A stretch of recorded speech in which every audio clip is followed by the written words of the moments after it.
नमस्ते विद्यार्थियों, मैं भगवान सिंह अजय मेरू क्लासेस के ऑनलाइन यूट्यूब चैनल में आपका हार्दिक स्वागत करता हूं। विद्यार्थियों, आप इस वीडियो को पूरा देखें और अपने साथियों में इसे ज़्यादा शेयर करें ताकि उनको भी फ़ायदा हो सके। और इस चैनल को आप लाइक करें, सब्सक्राइब करें। विद्यार्थियों, एक बात और जो मैंने आपको पहले बताई थी कि मैं आपको जो वीडियो के माध्यम से क्वेश्चंस देता हूँ तो ये आपके एग्ज़ाम के लेवल के हिसाब से हैं, हर एग्ज़ाम के लेवल के हिसाब से हैं। आपके एग्ज़ाम में ज़्यादातर क्वेश्चन बड़े आते हैं तो बड़े जो है क्वेश्चन बनाकर मैं आपको देता हूँ ताकि आपको एग्ज़ाम में किसी तरह से कोई दिक्कत ना हो। एक आध जो है एक लाइन के क्वेश्चन एक आध आते हैं, बाकी बड़े जो है क्वेश्चन आते हैं। तो मैं भी इस रूप में ही आपके लिए ये क्वेश्चन तैयार करता हूँ। और विद्यार्थियों, एक बात और है, वो ये कि ये वीडियो मैं आपको 4:30 बजे उपलब्ध करा देता हूँ, इसलिए आप 4:30 बजे सवेरे 4:30 बजे आप ये वीडियो देख लें और इसके क्वेश्चंस को भी आप नोट करें। जैसा मैंने अभी आपको कहा है कि अलग रजिस्टर में नोट करें, तो आप इस वीडियो को सवेरे 4:30 बजे देख लिया करो। तो विद्यार्थियों, आज के करंट अफेयर्स पर चर्चा करें तो इसमें आपके मुख्य रूप से 2 पॉइंट्स हैं। पहला जो पॉइंट है वो दे रखा है आपके संयुक्त राष्ट्र महासभा के 75वें जो सत्र में प्रधानमंत्री नरेंद्र मोदी ने जो संबोधन किया है या जो संबोधित किया है उसके बारे में बात करेंगे। इसके अलावा संयुक्त राष्ट्र संघ के अन्य जो है विषयों के बारे में बात करेंगे जिनमें आपके क्वेश्चंस बनते हैं। और दूसरा जो पॉइंट है वो है एनडीए यानी कि नेशनल डेमोक्रेटिक अलायंस, जिससे जो है शिरोमणि अकाली दल अलग हुआ है इस गठबंधन से, उसके बारे में बात करेंगे। इसके अलावा एनडीए की जो सरकारें रही हैं उसके बारे में बात करेंगे, अन्य जो अलायंस है उनके बारे में बात करेंगे, तो ताकि आपके ये टॉपिक भी पूरी तरह से क्लियर हो। तो विद्यार्थियों, आप पहला क्वेश्चन देखिए।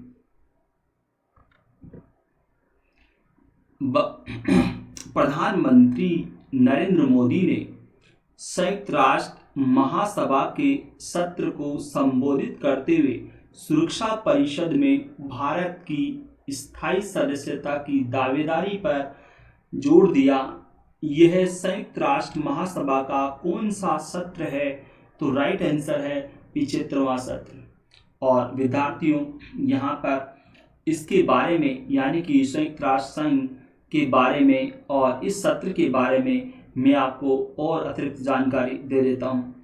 विद्यार्थियों, जैसा कि अभी मैंने आपको कहा कि संयुक्त राष्ट्र महासभा के 75वें सत्र को जो है प्रधानमंत्री नरेंद्र मोदी ने संबोधित किया और उन्होंने इस वैश्विक संस्था में सुधार की मांग की तथा सुरक्षा परिषद में भारत की स्थायी सदस्यता की दावेदारी जताई।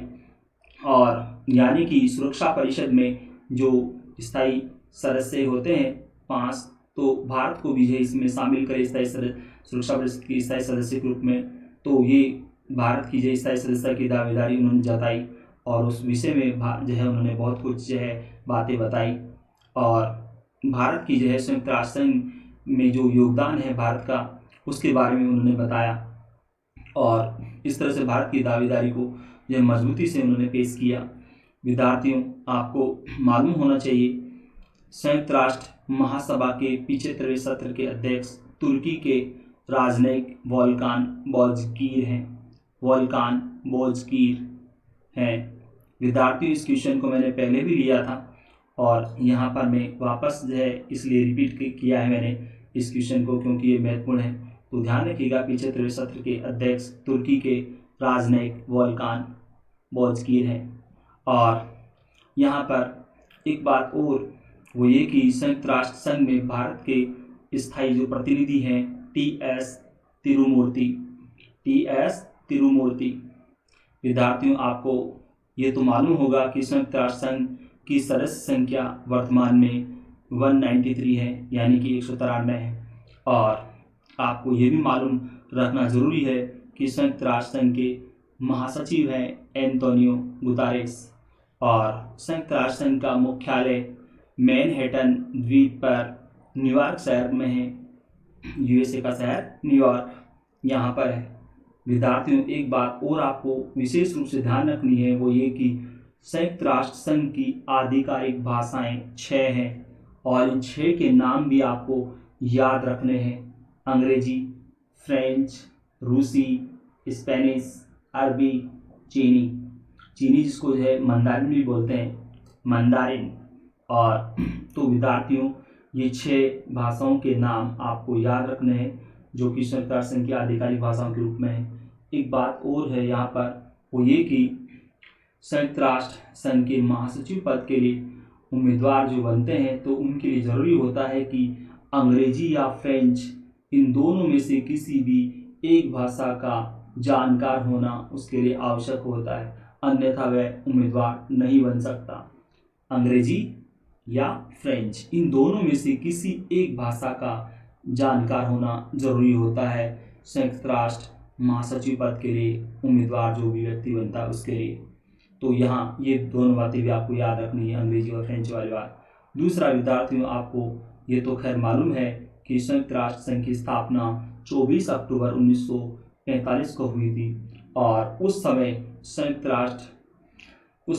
राष्ट्र अधिकार पत्र पर 50 देशों के प्रतिनिधियों ने हस्ताक्षर किए थे और इनमें से भारत भी एक था, यानी कि 50 जो सदस्य रहे उस समय हस्ताक्षर करने वाले, तो उन 50 देशों में से भारत भी एक था, यानी कि संयुक्त राष्ट्र संघ के संस्थापक सदस्यों में भारत भी है।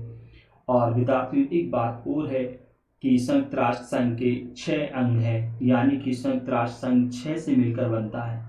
6 को मिलाकर हम संयुक्त राष्ट्र संघ बोलते हैं। तो विद्यार्थियों, संयुक्त राष्ट्र संघ के 6 अंग के नाम भी आप याद रखना: महासभा, सचिवालय, सुरक्षा परिषद, आर्थिक व सामाजिक परिषद, न्यास परिषद, अंतर्राष्ट्रीय न्यायालय।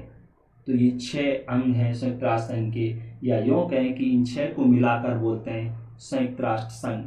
और विद्यार्थियों, आपको मालूम होना चाहिए इन 6 अंगों में सबसे ज़्यादा जो महत्वपूर्ण है वह है सुरक्षा परिषद।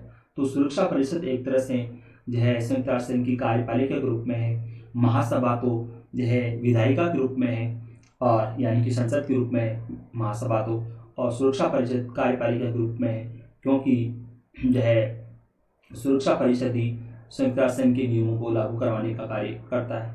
और सुरक्षा परिषद में 5 स्थायी और 10 अस्थायी सदस्य होते हैं, यानी कि सुरक्षा परिषद की कुल सदस्य संख्या 15 होती है, 5 स्थायी 10 अस्थायी। और विद्यार्थियों, आपको मालूम होना चाहिए अभी हाल ही में भारत सुरक्षा परिषद का अस्थायी सदस्य चुना गया है और भारत का 2 वर्ष का कार्यकाल 1 जनवरी 2021 से शुरू होगा।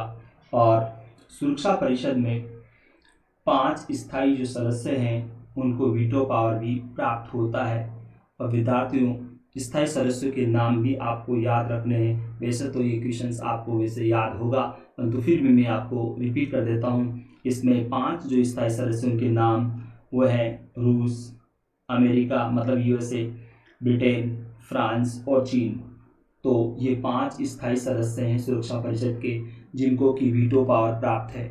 और वीटो पावर का मतलब होता है मैं मना करता हूँ, यानी कि सुरक्षा परिषद में जो 15 सदस्य हैं, 5 स्थायी 10 अस्थायी, तो जब कभी भी कोई भी प्रस्ताव सुरक्षा परिषद में पेश किया जाता है तो इन 5 की सहमति जरूरी होती है।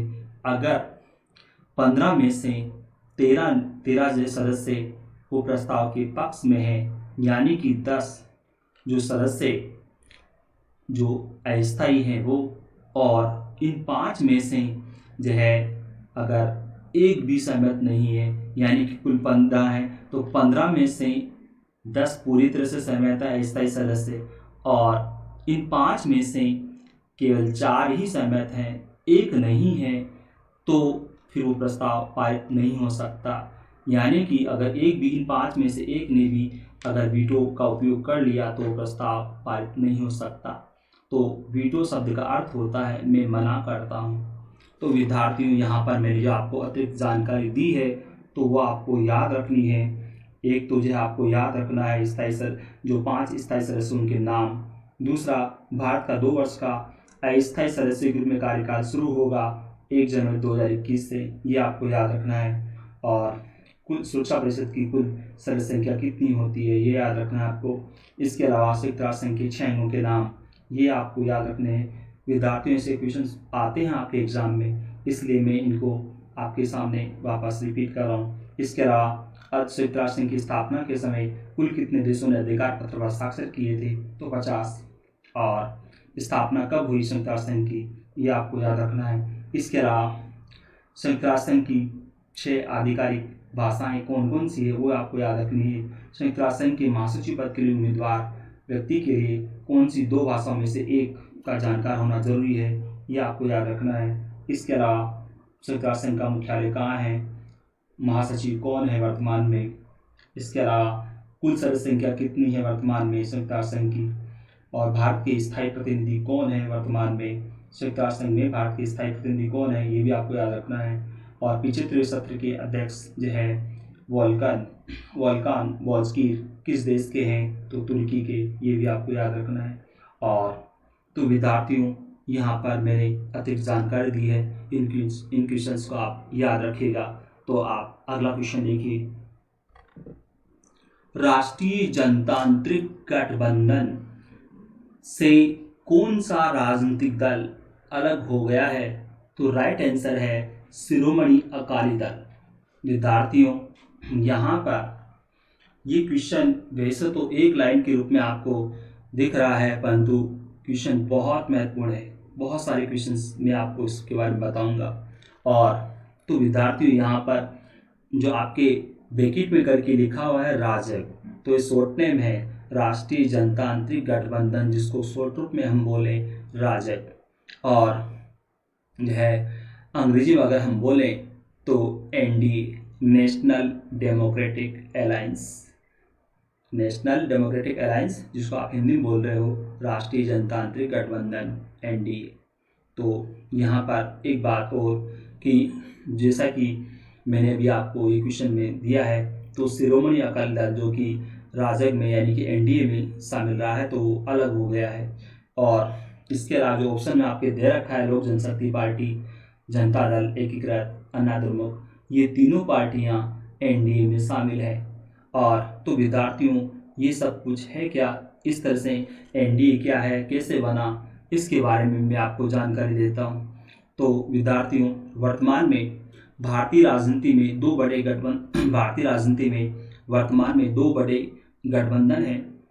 और भारतीय जनता पार्टी के नेतृत्व में जो गठबंधन बना हुआ है वो है एनडीए, जिसको हम बोले नेशनल डेमोक्रेटिक अलायंस, हिंदी में जैसा कि भी मैंने कहा राष्ट्रीय जनतांत्रिक गठबंधन यानी कि राजग। तो बीजेपी के नेतृत्व में ये गठबंधन बना हुआ है। और विद्यार्थियों, आप जानते हो भारतीय राष्ट्रीय कांग्रेस के नेतृत्व में जो गठबंधन बना हुआ है वो है यूपीए यानी कि यूनाइटेड प्रोग्रेसिव अलायंस, जिसको हम हिंदी में बोलें संयुक्त प्रगतिशील गठबंधन। और इस हिंदी के इस शब्द का एक जो है हिंदी की इस लाइन का यानी कि संयुक्त प्रगतिशील गठबंधन, इसका एक शब्द बन जाता है सप्रेंग। तो विद्यार्थियों, आपको ध्यान रखना है कि भारतीय राष्ट्रीय कांग्रेस के नेतृत्व में जो गठबंधन है वो है यूपीए यानी कि यूनाइटेड प्रोग्रेसिव अलायंस, जिसको हिंदी में बोले संयुक्त प्रगतिशील गठबंधन या सप्रेंग जिसको बोले। और एक बात और मैं आपको बताऊं यहाँ पर कि 1998 में एनडीए का गठन हुआ था। और 1998 में अटल बिहारी वाजपेयी के नेतृत्व में ही एनडीए की पहली बार सरकार बनी थी। और तो आपको ध्यान रखना है कि एनडीए का गठन 1998 में हुआ था और 98 में ही एनडीए की सरकार बनी और वाजपेयी के नेतृत्व बनी थी सरकार, अटल बिहारी वाजपेयी के नेतृत्व में। विद्यार्थियों, तो जब जो है 1998 में ये एनडीए की सरकार बनी, तो इस सरकार में जो है शिरोमणि अकाली दल भी शामिल था, या यूँ कह लें कि एनडीए में शिरोमणि अकाली दल भी शामिल था। और वैसे वाजपेयी जी की अगर बात करें तो अटल बिहारी वाजपेयी के नेतृत्व में बीजेपी की सरकार 1996 में बनी थी, मतलब 1996 में बनी थी, जो कि केवल 13 दिन तक रही थी सरकार। और विद्यार्थी, आप जानते हो ये सबसे कम समय के लिए रहने वाली सरकार रही है, 13 दिन वाजपेयी जी की सरकार। तो 96 में जो सरकार बनी वो तो बीजेपी के अकेली जो है सरकार बनी थी। तो उस समय तो ये एनडीए बना नहीं था, क्योंकि अभी भी मैंने आपको बताया है कि जो है एनडीए का गठन जो है 1998 में हुआ। तो उससे पहले 96 में जो है वाजपेयी के नेतृत्व में सरकार बनी थी और 13 दिन तक रही थी, जो कि सबसे कम समय के लिए रहने वाली सरकार है। और विद्यार्थियों, यहाँ पर आपको मैं बताऊँ कि 98 में जो एनडीए की पहली बार सरकार बनी, तो एनडीए की सरकार लगभग 1 साल रही और जिस सरकार गिर गई।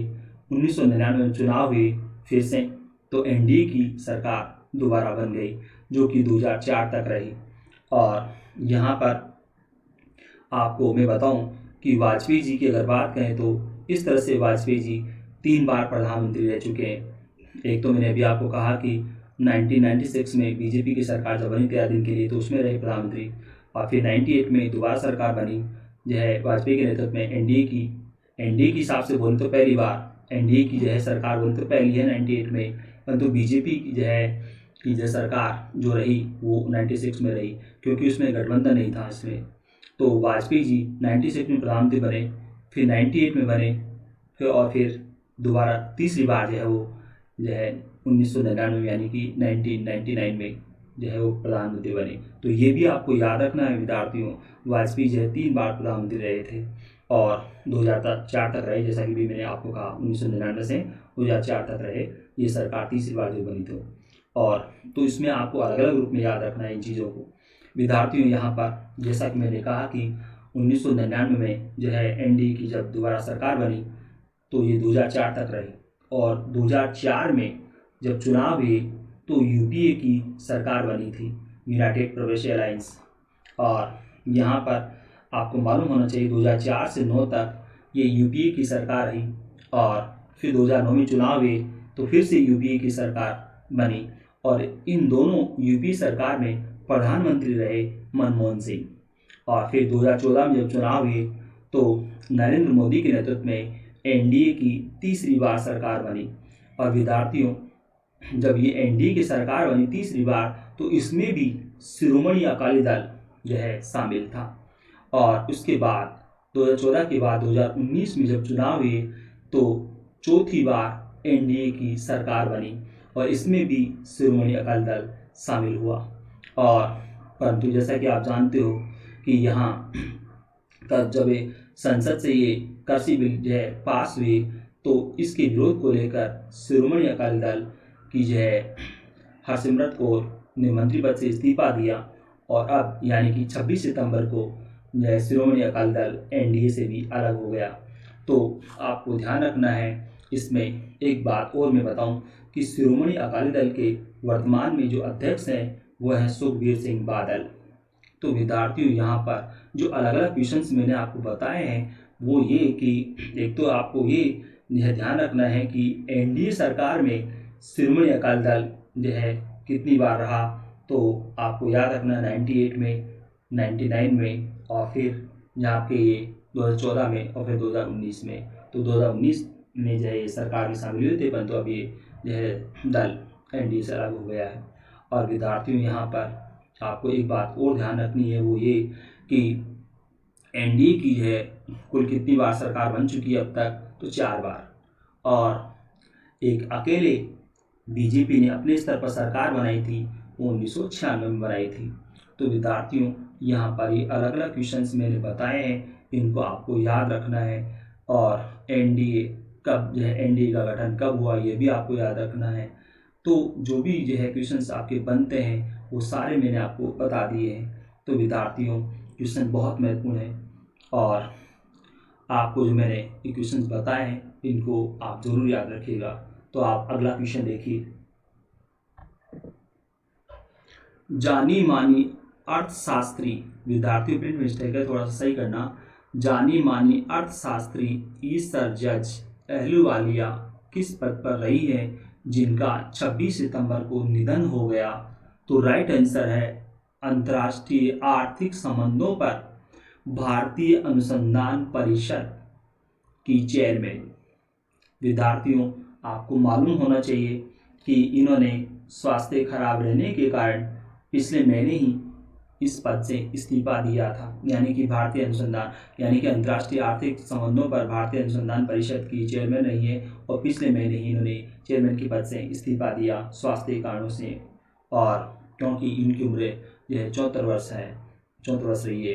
तो और विद्यार्थियों, एक बात और आप जानते हो कि ईसर जज अहलूवालिया के पति मोहनटेक सिंह अहलूवालिया जो कि जो है योजनाएं के उपाध्यक्ष रह चुके हैं, ये भी आप जानते हो विद्यार्थियों। तो आप अगला क्वेश्चन देखिए, इसमें महिंदा राजपक्षे किस देश के प्रधानमंत्री हैं जिनके साथ प्रधानमंत्री नरेंद्र मोदी ने 26 सितंबर को डिजिटल शिखर सम्मेलन में विभिन्न पक्षों पर वार्ता की? तो राइट आंसर है श्रीलंका, यानी कि महिंदा राजपक्षे ये श्रीलंका के प्रधानमंत्री हैं। और विद्यार्थियों, आपको मालूम होगा महिंदा राजपक्षे पहले श्रीलंका के राष्ट्रपति भी रह चुके हैं और वर्तमान में ये जो है प्रधानमंत्री हैं। और क्योंकि वहाँ पर जो है इस तरह से होता है, राष्ट्रपति प्रधानमंत्री बन जाते हैं, प्रधानमंत्री राष्ट्रपति बन जाते हैं, ऐसा होता है। परंतु विद्यार्थियों, भारत में एक परंपरा रही है कि राष्ट्रपति के पद पर पहुंचा हुआ व्यक्ति प्रधानमंत्री के लिए जो है वो नहीं होता है। बन तो सकते हैं परंतु ऐसा नहीं करते हैं, क्योंकि सर्वोच्च पद पर जाने के बाद जो है उससे नीचे का जो पद है वो उनके लिए उचित नहीं होता है। और यह क्योंकि जो है राजनीतिक दृष्टि से अगर देखें, संवैधानिक दृष्टि से देखें, तो संवैधानिक पद जो है सबसे बड़ा होता है वो राष्ट्रपति का होता है और उसके बाद होते हैं अन्य पद। तो इसलिए हमारे यहाँ तो यह राष्ट्रपति बनने के बाद फिर प्रधानमंत्री नहीं बनते, परंतु श्रीलंका में ऐसा हुआ है जैसा भी मैंने आपको बताया है। तो विद्यार्थियों, आप अगला क्वेश्चन देखिए। वैज्ञानिक एवं औद्योगिक अनुसंधान एवं विज्ञान परिषद का 26 सितंबर को कौन सा स्थापना दिवस मनाया गया? तो राइट आंसर है 79, यानी कि 79वां जो है स्थापना दिवस मनाया गया। और विद्यार्थियों, अभी जो है अगर कोरोना की अगर बात करें तो इस दौरान भी बहुत कुछ जो है इस संस्था ने वो अपनी भूमिका निभाई है। और इसलिए आप अगला क्वेश्चन देखिए। केंद्रीय विज्ञान एवं प्रौद्योगिकी मंत्री कौन है? तो डॉक्टर हर्षवर्धन। और विद्यार्थियों, आप जानते हो डॉक्टर हर्षवर्धन जो केंद्रीय स्वास्थ्य मंत्री भी हैं और ये मंत्री पद भी इन्हीं के पास है, यानी कि दोनों पद जो है डॉक्टर हर्षवर्धन के पास है। तो आप अगला क्वेश्चन देखिए। इसमें मुकेश अंबानी की रिलायंस इंडस्ट्रीज लिमिटेड की खुदरा इकाई रिलायंस रिटेल वेंचर्स में अमेरिका की निजी equity company silver lake partners ने 1.75% की हिस्सेदारी के बदले कितने करोड़ रुपए का भुगतान किया है? तो राइट आंसर है 7,500 करोड़। और तो आपको विद्यार्थियों इसमें ये भी ध्यान रखना है कि रिलायंस इंडस्ट्रीज लिमिटेड की ही एक इकाई है रिलायंस रिटेल वेंचर्स। और दूसरा ये भी आपको याद रखना है कि ये सिल्वर लेक पार्टनर्स ये अमेरिका की है कंपनी और कितनी प्रतिशत हिस्सेदारी खरीदी है इसने रिलायंस रिटेल वेंचर्स में, तो आपको ये ध्यान रखना है 1.75% की हिस्सेदारी खरीदी है और उसके बदले में कितना भुगतान किया है ये भी आपको याद रखना है। तो आप अगला क्वेश्चन देखिए। रिलायंस ग्रुप के चेयरमैन अनिल अंबानी ने किस देश के हाईकोर्ट में चीन के 3 बैंकों के साथ ऋण समझौते को लेकर जारी विवाद में वीडियो कॉन्फ्रेंस के जरिए अपनी तरफ से साक्ष्य पेश किए हैं? तो राइट आंसर है ब्रिटेन, यानी कि ब्रिटेन के हाईकोर्ट में ये जो है वीडियो कॉन्फ्रेंस के माध्यम से इन्होंने अपना पक्ष रखा, अपनी तरफ से साक्ष्य पेश किए। और विद्यार्थियों, आप जानते हो कि अनिल अंबानी वर्तमान में यह आर्थिक संकट के दौर से गुजर रहे हैं और इनकी जो कंपनियां हैं वो घाटे में चल रही है। तो यहाँ पर इन पर जो आरोप लगाया गया था इन जो है चीन की बैंकों के द्वारा कि जो है वो इन बैंकों का कर्ज है चुका नहीं रहे हैं, जबकि वो आलीशान ज़िंदगी लग्जरी जो है गाड़ियों का उपयोग करते हैं, आलीशान जो है वो बंगलों में रहते हैं और जो है खूब अपनी शान शौकत पर खर्च करते हैं। इस तरह के आरोप जो है इन पर लगाए गए थे। तो इन्होंने अपनी तरफ से साक्ष्य पेश किए। इन्होंने कहा कि वो एक जो है अपनी आवश्यकताओं को बिल्कुल सीमित रखते हैं और एक जो है शालीनतापूर्ण जीवन जीते हैं, इस तरह की विलासितापूर्ण जीवन वो नहीं जीते हैं। ये सब बातें उन्होंने कही वीडियो कॉन्फ्रेंस के जरिए। और तो विद्यार्थियों, आप जानते हो अनिल अंबानी मुकेश अंबानी के छोटे भाई हैं। तो आप अगला क्वेश्चन देखिए। किस देश के वायुसेना के विमान एंटीनॉव 26 के दुर्घटनाग्रस्त होने से 26 लोगों की मृत्यु हो गई? तो ये जो है किस देश का है विमान? तो यूक्रेन। विद्यार्थियों, यहाँ पर इसका राइट आंसर जो है डार्क किया हुआ नहीं है, तो आपको ध्यान रखना है राइट आंसर है यूक्रेन। तो विद्यार्थियों, यहाँ पर एंटीनॉव इस विमान का नाम याद रखना है, और जो है ये किस देश का? तो यूक्रेन का। और विद्यार्थियों, आपको मालूम है यूक्रेन की राजधानी कीव है, और कीव से 250 किलोमीटर दूर चुहवीव स्थान पर जो है हवाई अड्डे पर उतरने के दौरान ये विमान दुर्घटनाग्रस्त हो गया, जिसकी वजह से 26 लोगों की मृत्यु हो गई। तो विद्यार्थियों, आप अगला क्वेश्चन देखिए। आध्यात्मिक गुरु प्रत्यागबौद्ध नंद किस देश में रहकर वैदिक शिक्षा प्रदान कर रहे थे, जिनका 26 सितंबर को निधन हो गया है? तो राइट आंसर है यूएसए। तो विद्यार्थियों, इन जो है का नाम आप जरूर याद रखिएगा, आध्यात्मिक गुरु प्रत्यागबौद्ध नंद, और ये यूएसए में रहकर जो है वैदिक शिक्षा प्रदान करने का कार्य कर रहे थे। वहाँ पर इनका जो है गुरुकुल आश्रम है वहाँ पर बना हुआ, और इनका शव जो है वो भारत जो है लाया जाएगा, और यहाँ पर ही जो है उनका अंतिम संस्कार होगा भारत में। तो आप अगला क्वेश्चन देखिए। अनिर्बान लाहिड़ी और अर्जुन अटवाल किस खेल से संबंधित हैं? तो राइट आंसर है गोल्फ। और विद्यार्थियों, ये दो जो खिलाड़ियों के नाम जो आपके लिखे हैं, एक तो नाम जो है अनिर्बान लाहिड़ी और एक अर्जुन अटवाल, तो विद्यार्थियों इनके अलावा दो नाम और जरूर आप याद रखिएगा जो गोल्फ में जो है भारत के जो दो प्रसिद्ध गोल्फ खिलाड़ी और हैं। एक का नाम है गगनजीत भुल्लर, और दूसरे का नाम है शुभंकर शर्मा। गगनजीत भुल्लर और दूसरे का नाम है शुभंकर शर्मा। तो इन दो खिलाड़ियों के अलावा ये दो नाम और आप याद रखिएगा। तो आप अगला क्वेश्चन देखिए। संदेश झिंगन किस खेल से संबंधित हैं? तो राइट आंसर है फुटबॉल। विद्यार्थियों, मैं आपको जो है अक्सर बताता हूं कि आपके खेल से संबंधित एक नए क्वेश्चन जरूर देता है एग्जाम में। कई एग्जाम तो ऐसे भी होते हैं जहां पर दो दो तीन तीन क्वेश्चन दे देते हैं आपके। तो यहाँ पर आपको ध्यान रखना है खिलाड़ी का नाम, कि वो खिलाड़ी किस खेल से संबंधित है, किस देश से हैं, ट्रॉफी दे देते हैं, कब दे देते हैं कि ये ट्रॉफी किस खेल से संबंधित है, ऐसे क्वेश्चन देते हैं आपके। तो इसलिए मैं ऐसे क्वेश्चन आपके लिए लेता हूँ। तो आप अगला क्वेश्चन देखिए। जलीय जीवों को खाने वाली व पारिस्थितिकी के लिए बेहद खतरनाक मानी जा रही कैटफिश भारत के बाहर किस नदी में पाई जाती है, जो कि अब गंगा में भी मिली है? तो राइट आंसर है अमेजन नदी। विद्यार्थियों, आपको मालूम होना चाहिए कि अमेजन नदी दक्षिण अमेरिका महाद्वीप में बहती है, और ये नदी जो है पेरू में जो है एंडीज पर्वत से निकलती है अमेजन, और ये भूमध्यरेखा के पास दक्षिण अटलांटिक महासागर में गिरती है अमेजन। और विद्यार्थियों, आप जानते हो अमेजन विश्व की सबसे बड़ी नदी है।